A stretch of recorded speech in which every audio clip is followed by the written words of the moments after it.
सहज ही अपनी ओर हम चले वतन की ओर. அனைவரும் எப்பொழுதுமே சிரித்து கொண்டே இருக்கிறீர்களா? அழுவதில்லையே. அழுபவர்கள் தந்தையின் யுகல் ஆக முடியாது. என்ன செய்வது? விரும்புகிறேன், ஆனால் ஆக விடமாட்டேன் என்கிறார்கள். உதவி செய்யுங்கள், கிருபை செய்யுங்கள் என்ற இதுவும் அழுவதாகும். அந்த மாதிரி அழுபவர்களை தந்தை தன்னுடன் எப்படி அழைத்து செல்வார்? உடன் செல்வதற்காக எப்படி தந்தையோ அந்த மாதிரி குழந்தையாகுங்கள். தந்தைக்கு சமமாக ஆகுங்கள். என்ன காரியம் செய்தாலும் முதலில் இது தந்தைக்கு சமமானதாக இருக்கிறதா என்று சோதனை செய்யுங்கள். தந்தைக்கு சமமானதாக இல்லை என்றால் துண்டித்து விடுங்கள். அதில் முன்னேறி செல்லாதீர்கள். எந்த ஒரு காரியமும் ஒருவேளை உயர்ந்ததாக இல்லை, சாதாரணமானதாக இருக்கிறது என்றால் அதை மாற்றம் செய்து உயர்ந்ததாக ஆக்குங்கள். இதன் மூலம் எப்பொழுதும் சம்பன்னமானவராக, அதாவது தந்தைக்கு சமமானவராக ஆகிவிடுவீர்கள். 2. அநேக ஆத்மாக்களின் ஆசீர்வாதங்களை பெறுவதற்கான சாதனம் சேவையாகும். அனைவரும் தந்தையின் உதவியாளர்கள், உலகிற்கு நன்மை செய்பவர்கள் என்று புரிந்து ஒவ்வொரு காரியத்தையும் செய்கிறீர்களா? நான் உலகிற்கு நன்மை செய்பவன் என்ற இந்த லட்சியம் எப்பொழுது இருக்கிறது என்றால் தீமை பயக்கும் காரியம் நடக்க முடியாது. எப்படி காரியம் இருக்கிறதோ அப்படி தன்னுடைய தாரணைகள் இருக்கும். ஒருவேளை காரியம் நினைவு இருக்கிறது என்றால் எப்பொழுதும் இரக்க மனமுடையவராக இருப்பீர்கள். சதா மகாதானியாக இருப்பீர்கள். உலகிற்கு நன்மை செய்பவன் என்ற நினைவின் மூலம் தானும் ஒவ்வொரு அடியிலும் நன்மை பயக்கும் உள் உணர்வோடு நடந்து கொள்வீர்கள். மேலும் நடக்க வைப்பீர்கள். எப்பொழுது தனக்காக ஒவ்வொரு அடியும் நன்மை பயப்பதாக இருக்குமோ அப்பொழுதுதான் உலகிற்கு நன்மை ஏற்பட முடியும்.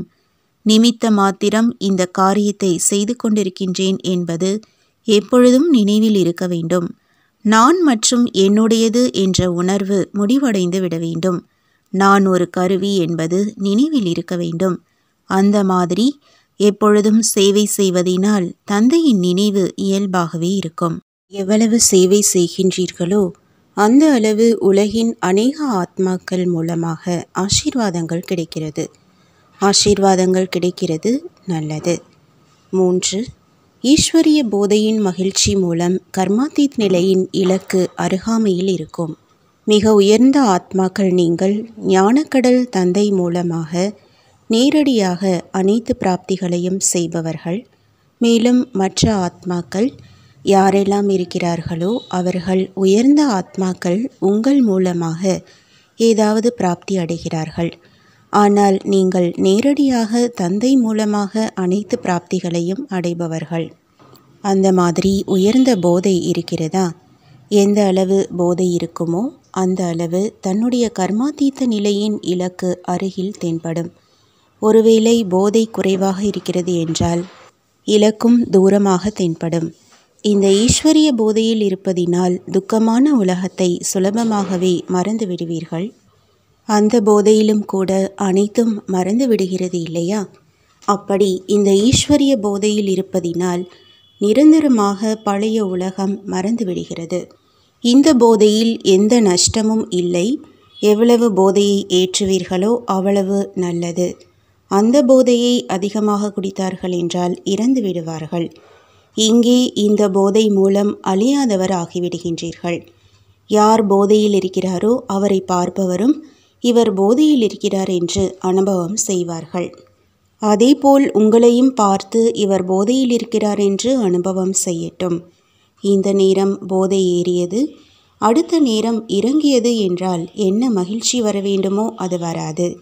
எனவே எப்பொழுதும் போதையில் இருங்கள். இந்த போதையில் அனைத்து பிராப்திகளும் இருக்கிறது.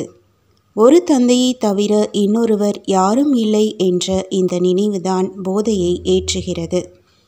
இந்த நினைவு மூலம் சக்திசாலியான நிலை வந்துவிடுகிறது.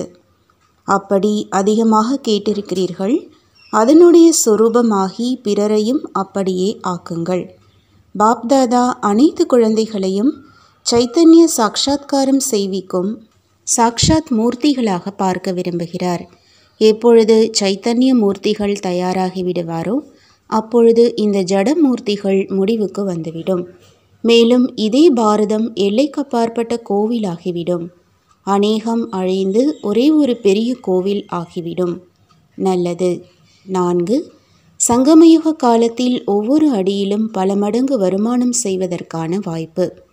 எப்பொழுதும் தந்தையின் நினைவிலிருந்தே ஒவ்வொரு அடியையும் எடுத்து வைத்து பல மடங்கு வருமானத்தின் சேமிப்பை செய்து கொண்டே இருக்கிறீர்களா? ஒவ்வொரு அடியிலும் பல மடங்கு என்ற வர்ணனை இருக்கிறது. அது யாருடையது? உங்கள் அனைவரினுடையது தான் இல்லையா? இந்த சங்கம யுகத்தில்தான் பல மடங்கின் வருமானத்தின் சுரங்கம் கிடைக்கிறது. பின்பு முழு கல்பத்திலும் இந்த வாய்ப்பு கிடைக்காது. சங்கம யுகம் சேமிப்பதற்கான யுகம். சத்யுகத்தையும் பிராப்தியை அனுபவம் செய்யும் யுகம் என்று சொல்வோம். சேமிப்பு செய்வதற்கான யுகம் இல்லை. இப்பொழுது சேமிப்பதற்கான யுகமாகும். எவ்வளவு விரும்புகிறீர்களோ அந்த அளவு சேமிப்பு செய்ய முடியும். அப்படியானால் எவ்வளவு சேமித்திருக்கிறீர்கள் மற்றும் செய்து கொண்டே இருக்கிறீர்கள்? எவ்வளவு செய்ய விரும்புகிறீர்களோ அந்த அளவு செய்து கொண்டிருக்கிறீர்களா? அல்லது எவ்வளவு மற்றும் அவ்வளவில் வேற்றுமை இருக்கிறதா? ஒரு அடி என்றால் ஒரு வினாடி கூட சேமிப்பு இல்லாமல் இருக்க வேண்டாம். அதாவது வீணானதாக ஆக வேண்டாம். அந்த அளவு கவனம் இருக்கிறதா? சத்யுகத்தில் கூட உலக மகாராஜா அல்லது ராஜா ஆவதற்கான ஆதாரம் இந்த நேரத்தில் சேமிப்பு செய்வதின் ஆதாரத்தில் இருக்கிறது. அப்படியானால் என்ன ஆவீர்கள்? பெரிய மகாராஜாவா அல்லது சின்ன ராஜாவா? பெரிய ராஜாவாக யார் இருப்பாரோ அவர்களிடம் எண்ணிலடங்காத செல்வம் இருக்கும். அப்படியானால் இந்த அளவு எண்ண முடியாத வருமானத்தை சேமித்திருக்கிறீர்களா? எப்பொழுது பெட்டகம் நிரம்பி இருக்கிறதா? இல்லை என்ற பொருள் ஒன்றும் இல்லை. அந்த மாதிரியான சம்ஸ்காரம் இப்பொழுது இருக்கின்றதா? எப்பொழுதும் திருப்தியான ஆத்மா, பிராப்தி இல்லாதது ஒன்றும் இல்லை என்று அப்படி இருக்கின்றீர்களா? இப்பொழுது அனைத்து பந்தனங்களையும் துண்டியுங்கள். கொஞ்சம் உதவி செய்யுங்கள் என்று கேட்கும் அளவு அப்படியோ இல்லையே. உதவி கிடைத்தால் முன்னேற வைத்தால் முன்னேறுவேன் என்றிருந்தால் இன்னும் சம்பன்னம் ஆகவில்லை என்று நிரூபணமாகிறது. தன்னுடைய சக்தியில் குறை இருக்கிறது. அதனால்தான் மற்றவர்கள் சக்தி மூலம் என்னை முன்னேற செய்வித்தால் முன்னேறுவேன் என்ற நிலை இருக்கின்றது. அப்படியானால் இவரை திருப்தியான மற்றும் சம்பன்ன ஆத்மா என்று கூற முடியுமா? तुम बच्चों को तो सर्विस करनी है जो बाबा कहते हैं। सबको ये बताओ कि देखो तुम्हारा एम एंड ऑब्जेक्ट ये है, एक गीता है बढ़िया, ये राजयोग है ना बच्चे।